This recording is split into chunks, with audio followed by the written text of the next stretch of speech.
Terminal Tirtonadi yang biasanya dipenuhi suara klakson angkot dan teriakan kenek, mendadak berubah jadi medan intimidasi. Sejumlah pria kekar berseragam hitam dengan lambang GRIB di dada mulai menduduki area terminal, memungut uang dari sopir angkot dan bus antar kota. Mereka tidak hanya menagih dengan ancaman, tapi juga menyertai setiap permintaan dengan kekerasan. Seorang sopir yang mencoba melawan dipukuli hingga berdarah di depan umum. Ketakutan menjalar cepat, tapi para preman lokal tahu ini bukan soal retribusi biasa, ini awal dari perebutan wilayah. Di sisi lain terminal, Jarod, preman senior yang selama bertahun-tahun menguasai Tirtonadi, mendengar kabar itu dari anak buahnya. Lelaki bertubuh besar dengan kepala pelontos itu tidak tinggal diam. Ia tahu GRIB bukan sekadar gerombolan preman biasa, tapi organisasi besar yang punya jaringan nasional dan ambisi politik. Namun bagi Jarod, kehormatan di jalanan lebih penting dari segalanya. Ia tak akan menyerahkan wilayah kekuasaannya begitu saja pada orang luar yang datang dan bertindak sewenang-wenang. Malam itu, Jarod mengumpulkan semua kepala kelompok kecil di bawah kekuasaannya. Mereka berkumpul di warung kopi tua dekat jalur keluar bas malam. Jarod memukul meja dengan keras dan berkata, "Kalau kita diam, besok nama Tirtonadi tinggal sejarah." Suasana sunyi, lalu satu persatu angkat bicara. Semua sepakat, perang akan dimulai. GRIB harus diberi pelajaran bahwa Solo Raya bukan wilayah yang bisa direbut dengan ancaman dan pentungan. Beberapa hari setelah pertemuan di warung kopi, GRIB mulai memperluas kekuasaannya. Mereka tak hanya menekan sopir angkot, tetapi juga mulai menjarah lapak-lapak kecil milik pedagang kaki lima di sekitar terminal. Pedagang yang menolak membayar biaya keamanan, dipaksa menutup usahanya. Bahkan, salah satu kios rokok dirusak hingga rata dengan tanah. Jarod tahu ini bukan lagi soal uang, tapi penaklukan secara brutal. Para pedagang mulai mengadu padanya, menyebut nama GRIB dengan wajah ketakutan. Bagi Jarod, ini jadi pemantik, perlawanan harus dimulai sesegera mungkin. Di lorong gelap belakang pasar, Jarod bertemu dengan Togar dan Kacung, dua mantan preman sadis yang kini bekerja serabutan. Mereka masih setia padanya. Dalam bisikan yang syarat dendam, Jarod memerintahkan mereka memulai langkah pertama, kirim pesan pada GRIB. Malam itu, dua orang anggota GRIB disergap saat tengah berjaga di pos baru mereka. Salah satu dihajar hingga pingsan, sementara satunya lagi dilempar ke selokan dengan wajah lebam dan pesan tertulis, "Solo bukan untuk dijajah." Keesokan paginya, GRIB murka. Mereka tahu siapa yang bertanggung jawab. Seorang perwakilan GRIB datang ke terminal, mencoba menyampaikan peringatan dengan sopan. Tapi sopan hanya topeng. Mereka meninggalkan sebuah tas berisi kepala ayam yang sudah dipotong dengan pesan tertulis, "Ini baru permulaan." Ketegangan memuncak, dan kini kedua belah pihak tahu, tidak ada lagi jalan damai. Jalanan Solo Raya akan berubah menjadi ladang pertempuran yang berdarah. Suasana kota Solo makin tak menentu. Warung kopi yang biasa jadi tempat para sopir dan preman berkumpul pun kini terasa mencekam. Siang itu, 5 anggota GRIB masuk ke warung tempat anak buah Jarod biasa nongkrong. Mereka datang tanpa basa-basi, langsung menghardik dan menyuruh semua orang keluar. Tapi salah satu anak buah Jarod, Jaki, menolak mundur. Kata-katanya menusuk, "Ini tanah kami, bukan kandang kalian." Suasana langsung panas, dan dalam hitungan detik, meja dan kursi beterbangan.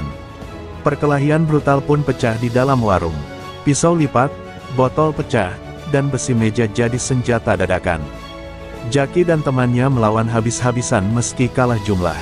Darah mengalir, jeritan terdengar, dan para pengunjung lari tunggang langgang. Dalam kekacauan itu, 2 anggota GRIB tersungkur dengan luka parah, sedangkan Jaki dilarikan ke posko karena luka bacok di lengan. Polisi datang terlambat, seperti biasa, hanya menonton tanpa berani menindak. Berita perkelahian itu menyebar cepat ke seluruh penjuru Solo Raya. Preman-preman kecil dari Palur, Kartasura, dan Banyuanyar mulai bertanya-tanya, siapa yang akan menang dalam konflik ini. Beberapa di antara mereka mulai menawarkan diri pada Jarod, menyatakan kesetiaan. Mereka muak dengan gaya GRIB yang semena-mena dan ingin mempertahankan keseimbangan lama yang selama ini menjaga ekonomi jalanan tetap hidup. Perang mulai menarik sekutu dari berbagai penjuru. Di tengah situasi yang makin memanas, GRIB memutuskan membalas dengan cara yang lebih kejam. Mereka menculik salah satu anak buah Jarod yang dikenal sebagai Sikurus, preman muda yang baru saja bergabung tapi sudah menunjukkan keberanian luar biasa. Penculikan terjadi saat Sikurus sedang membantu ibunya di pasar. Tanpa banyak suara, dia diseret masuk ke mobil oleh orang-orang bertopeng. Warga hanya bisa menonton, tak ada yang berani menolong. Jarod menerima kabar itu dengan wajah muram. Malam itu, seluruh markas preman di Tirtonadi hening. Mereka menunggu kabar, berharap Sikurus bisa diselamatkan. Namun harapan itu pupus saat tubuh Sikurus ditemukan tergantung di bawah jembatan rel kereta, dengan tubuh penuh luka bakar dan simbol GRIB dicap di dadanya. Pesan kematian itu jelas, GRIB ingin menunjukkan bahwa mereka tak hanya datang untuk menaklukkan, tapi juga untuk menghabisi. Pemakaman Sikurus menjadi titik balik. Seluruh terminal berkabung, dan amarah para preman lokal meledak. Jarod berdiri di depan liang lahat, mengepalkan tangan dan bersumpah di hadapan semua yang hadir. Darah harus dibayar dengan darah. GRIB telah membuka pintu neraka, dan kita akan dorong mereka ke dalamnya. Dari detik itu, semua tahu, tidak akan ada ampun lagi. Solo akan terbakar oleh perang antar penguasa jalanan. Jarod paham bahwa GRIB bukan musuh biasa. Mereka memiliki dana, perlengkapan, dan koneksi politik. Untuk menghadapi kekuatan sebesar itu, dia tak bisa hanya mengandalkan preman terminal. Maka dia mulai menghubungi para tokoh lama yang dulu pernah menguasai wilayah pinggiran Solo Raya, seperti Simbas Sastro dari Banyuanyar, Gendon dari Palur, dan Dullah Kapak dari Colomadu.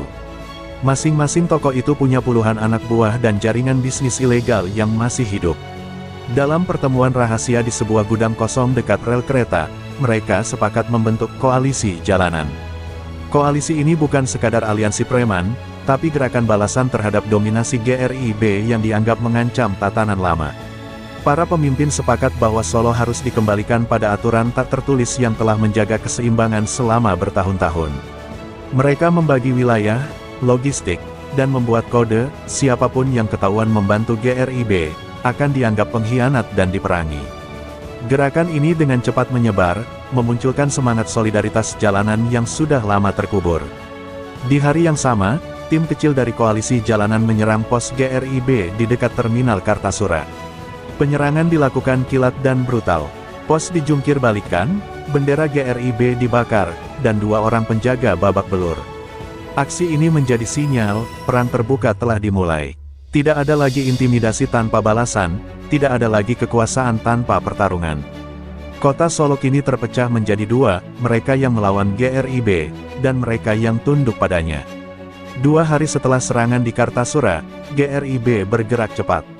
Mereka menyusun kekuatan dan menargetkan Simpang 3 dekat stasiun balapan, titik strategis untuk distribusi sabu dan rokok ilegal. Di sana, kelompok Dullah Kapak biasa beroperasi. Malam itu, GRIB menyerang tanpa peringatan. Mereka datang dengan motor-motor besar, bersenjata kayu, besi, dan bahkan senjata tajam. Bentrokan berlangsung cepat dan brutal di tengah jalan raya yang ramai. Dullah dan anak buahnya melawan sekuat tenaga. Darah berceceran di aspal, beberapa motor dibakar, dan suara teriakan memenuhi udara malam. Bentrokan itu berlangsung hampir 1 jam sebelum polisi datang. Tapi kedatangan aparat malah memperkeruh suasana, banyak dari mereka terlihat diam, bahkan ada yang secara diam-diam membantu GRIB mundur dengan aman. Dullah marah besar, mereka bukan hanya bawa pasukan, tapi juga bawa polisi, geramnya. Keesokan harinya, video perkelahian itu viral di media sosial. Masyarakat Solo mulai bicara, sebagian simpati pada koalisi jalanan yang dianggap menjaga daerah dari kelompok luar. Namun sebagian lain ketakutan karena kekerasan makin menjadi-jadi. Toko-toko tutup lebih awal, dan warga memilih berdiam di rumah. Kota itu kini hidup dalam bayang-bayang perang, sementara GRIB dan koalisi jalanan saling berusaha menaklukkan satu sama lain dengan cara yang semakin kejam. GRIB memutuskan untuk mengubah taktik. Daripada menyerang terang-terangan, mereka mulai melancarkan teror malam. Setiap Jumat malam, kelompok-kelompok kecil mereka menyebar, menyerang rumah anak buah Jarod atau orang-orang yang diketahui membantu koalisi jalanan. Di salah satu kejadian, rumah milik istri dari anak buah Togar dibakar dengan molotov. Tidak ada korban jiwa, tapi pesan teror sudah jelas, GRIB ingin menghancurkan moral lawan. Jarod tidak tinggal diam. Ia membentuk tim patroli malam dari kelompok gabungan. Togar, Kacung, dan Gendon masing-masing memimpin pasukan kecil yang patroli berkeliling, menjaga rumah-rumah dan markas. Mereka tak hanya bertahan, tapi mulai menyerang balik. Beberapa rumah milik anggota GRIB diserbu dan dihancurkan, termasuk rumah judi di pinggir kota Solo yang menjadi sumber dana kelompok itu.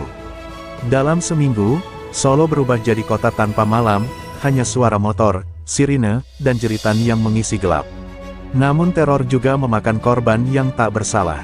Seorang remaja tukang parkir di Pasar Kliwon ditemukan tewas karena dikira mata-mata GRIB.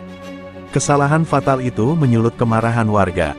Jarod sadar, jika perang ini tak dikendalikan, rakyat bisa berbalik melawan semuanya. Ia pun mengutus anak buahnya untuk mengatur ulang strategi, mulai menyasar pusat logistik GRIB dan menghancurkan ekonomi mereka, bukan sekadar menyerang fisik. Perang kini berubah bentuk, dari jalanan ke sistem perut organisasi. Setelah serangkaian bentrokan berdarah, Jarod mengubah haluan. Ia sadar, melemahkan GRIB harus dimulai dari akar ekonomi mereka. Informasi intel jalanan mengungkap bahwa GRIB menyuplai uang operasional dari gudang sembako di daerah Mojosongo yang dijadikan tempat cuci uang dan distribusi barang curian. Malam itu, tim gabungan dari koalisi jalanan menyerbu gudang tersebut dengan perhitungan matang. Mereka menyamar sebagai pengangkut barang, masuk diam-diam, lalu menghajar para penjaga dalam waktu singkat. Begitu gudang berhasil dikuasai, mereka membakar ratusan karung sembako ilegal dan membawa sebagian ke warga sekitar sebagai bentuk pembelaan rakyat. Aksi ini disambut antusias oleh masyarakat, terutama kalangan bawah yang selama ini hanya melihat pertarungan sebagai urusan preman. Reputasi koalisi jalanan mulai naik, sementara GRIB dipermalukan secara ekonomi. Namun serangan itu juga membawa konsekuensi, GRIB menjadi lebih kejam, dan balas dendam mereka tak menunggu waktu lama. Besoknya, dua anak buah Gendon diculik dan ditemukan tewas di pinggir waduk cengklik dengan tubuh penuh luka. Pesan tertulis dengan darah menempel di dinding waduk, "Kalian mulai perang, kami selesaikan." Solo Raya kini benar-benar berada dalam perang tanpa aturan. Preman tidak hanya saling bunuh, tapi mulai menggunakan taktik perang psikologis. Bagi Jarod dan kawan-kawan, ini bukan hanya tentang wilayah lagi, ini tentang keberlangsungan hidup dan harga diri. Di tengah kemelut, GRIB mengumumkan akan mengadakan konvoi terbuka keliling kota, dengan tujuan menunjukkan kekuatan mereka dan mempermalukan koalisi jalanan di hadapan publik. Mereka rencanakan start dari Boyolali, masuk ke kota Solo, lalu keliling ke wilayah pinggiran. Ribuan motor akan melaju sambil mengibarkan bendera GRIB. Ini dianggap penghinaan besar oleh para pentolan koalisi jalanan. Jarod pun merespons dengan mengumpulkan seluruh pemimpin wilayah dalam pertemuan darurat di rumah makan tua dekat Geladak. "Kalau kita diam, Solo akan diinjak-injak," ujar Jarod. "Kita tidak sedang perang geng. Kita perang untuk harga diri seluruh anak jalanan." Maka diputuskan, konvoi itu tidak boleh sampai masuk Solo. Mereka harus dihentikan di batas kota. Tim benteng dibentuk, dari Palur hingga Banyuanyar. Pasukan koalisi bersenjata lengkap dengan senjata rakitan, batu, molotov, dan tongkat siap menghadang. Hari itu, kota menjadi sunyi, toko-toko tutup, dan jalan-jalan kosong. Warga menanti bentrokan besar yang tak bisa dihindari. Ketika konvoi GRIB sampai di batas kota, mereka langsung disambut lemparan batu dan suara ledakan kecil. Motor-motor roboh, para preman jatuh dan dipukuli. Meski mereka melawan, mereka kalah jumlah dan tak mengenal medan. Dalam hitungan menit, konvoi itu porak-poranda. Banyak yang kabur, sebagian ditangkap oleh anak buah Jarod dan diarak keliling kampung untuk dipermalukan. Bendera GRIB dibakar di depan stasiun Purwosari, di tempat umum, di hadapan kamera warga. Solo Raya seakan menegaskan, "Kalian tidak diterima di sini." Setelah kekalahan dalam konvoi, GRIB tiba-tiba berubah sikap. Mereka mengirim utusan kepada Jarod untuk membuka negosiasi damai. Dalam surat yang dikirim, GRIB mengaku lelah perang dan ingin berdamai demi stabilitas Solo.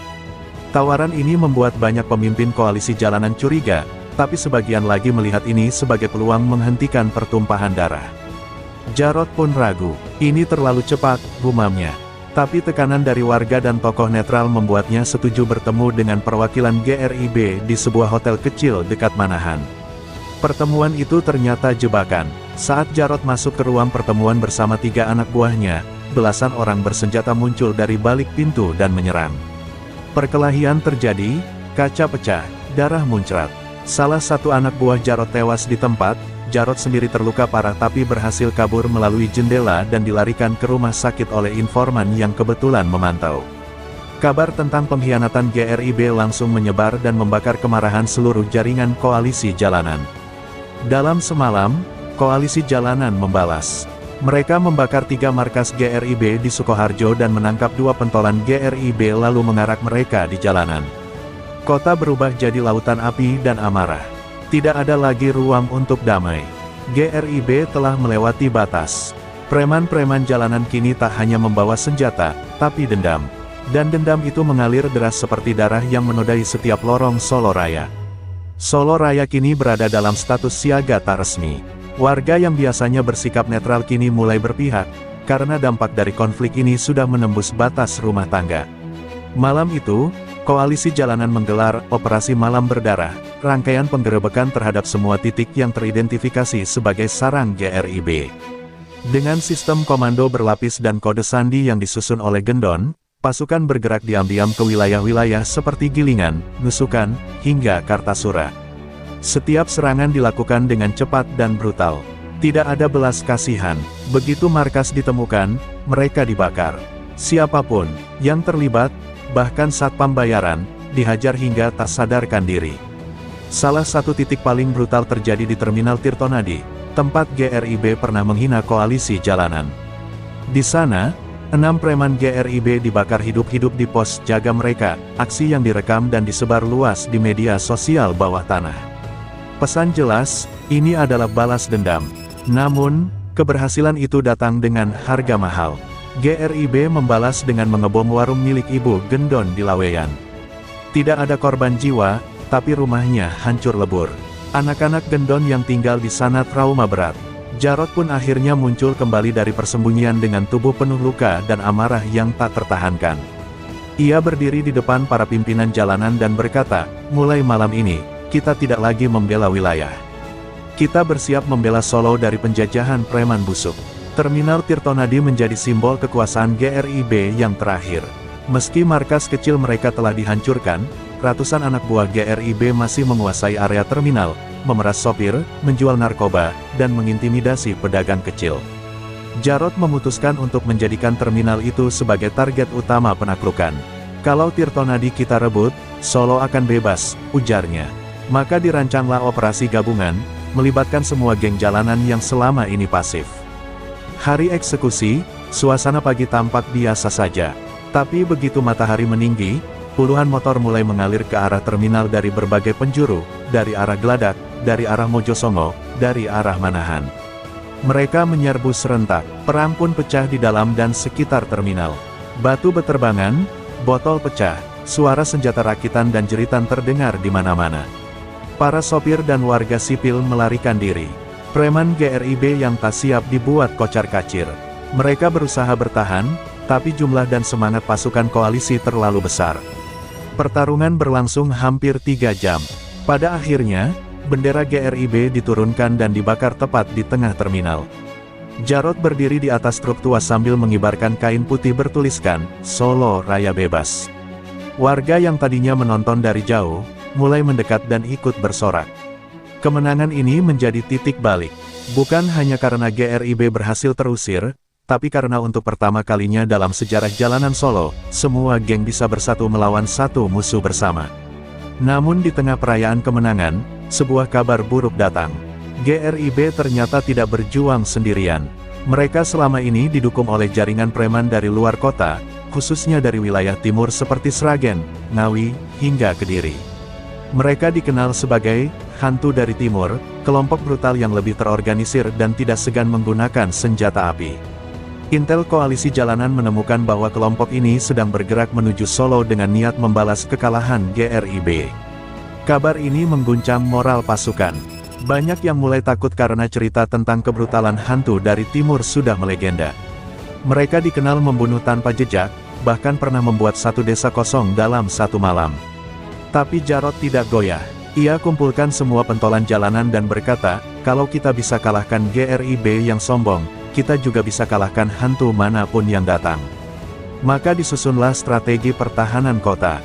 Setiap perbatasan dijaga, lorong-lorong sempit dijadikan pos siaga, dan warga diajak ikut serta. Seluruh Solo berubah menjadi benteng perlawanan. Tidak ada tempat untuk netral. Bahkan tukang parkir dan pedagang asongan dibekali alat komunikasi sederhana untuk memantau pergerakan musuh. Kota ini bersiap bukan hanya untuk mempertahankan wilayah, tapi juga harga diri. Hantu dari timur mungkin kuat, tapi Solo Raya kini bukan kota yang bisa ditaklukkan dengan mudah. Mereka akan menyambut dengan api, batu, dan semangat yang tak bisa dibunuh.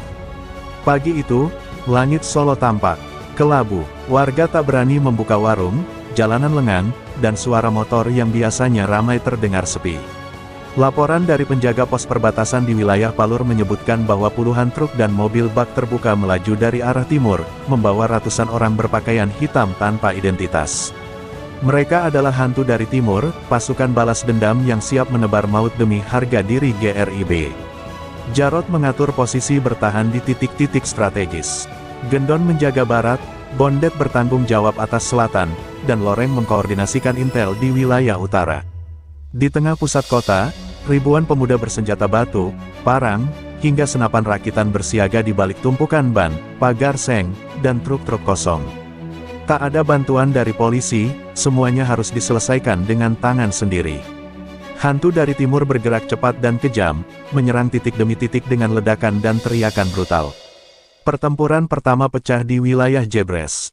Pos jaga dibakar, beberapa anak muda yang berjaga ditikam, dan jalan utama diblokir dengan truk terbakar. Namun pasukan koalisi tidak mundur. Mereka bertahan, bertarung dari rumah ke rumah, lorong ke lorong. Jarot dan Bondet turun langsung ke medan. Kalau mereka ingin Solo, mereka harus injak mayat kita dulu. Teriak Jarot sambil mengayunkan besi ke arah lawan. Darah tumpah, api menjilat langit, dan Solo Raya pun resmi memasuki masa perang jalanan paling kelam dalam sejarahnya. Malam itu, ketika suasana sedikit tenang, tragedi besar terjadi di daerah Kleco. Pasukan hantu dari timur menyusup lewat jalur rel kereta dan menyerang sebuah rumah tempat para relawan logistik berkumpul. Tanpa ampun, mereka membakar rumah itu, menembaki siapapun yang mencoba lari. 12 orang tewas terbakar, termasuk anak remaja dan seorang ibu yang baru saja menyelesaikan masakan untuk para pejuang jalanan. Peristiwa ini mengejutkan seluruh warga Solo Raya. Keesokan paginya, bangkai rumah itu menjadi tempat ziarah spontan. Ratusan warga datang membawa bunga dan lilin. Di sana, Jarot berdiri di tengah puing-puing, memegang boneka milik salah satu korban anak kecil. Kita tidak sedang bertarung melawan manusia. Kita melawan setan, katanya lirih, lalu berteriak kepada semua yang hadir, mulai hari ini, tidak ada lagi ampun. Kita bersihkan mereka satu per satu. Amarah rakyat pun mencapai titik puncak. Tidak hanya preman, warga biasa ikut turun ke jalan membawa senjata apapun yang mereka bisa temukan. Koalisi pun mengganti taktik dari bertahan menjadi menyerang. Mereka membagi tim kecil untuk melakukan serangan kilat ke pos-pos hantu dari timur. Di satu malam saja, 4 markas mereka dibakar, 2 pentolan ditembak mati, dan 3 truk logistik mereka dirampas. Hantu dari timur mulai goyah. Mereka tak menyangka bahwa warga sipil akan ikut bertempur layaknya tentara. Kini Solo bukan hanya milik preman, tapi milik rakyat yang marah dan tak sudi dijajah lagi. Informasi intel menyebutkan bahwa para komandan hantu dari timur bersembunyi di sebuah villa tua di wilayah Colomadu. Tempat itu dijaga ketat, dikelilingi senjata otomatis dan pagar kawat berduri. Jarot memutuskan ini harus menjadi pertarungan terakhir.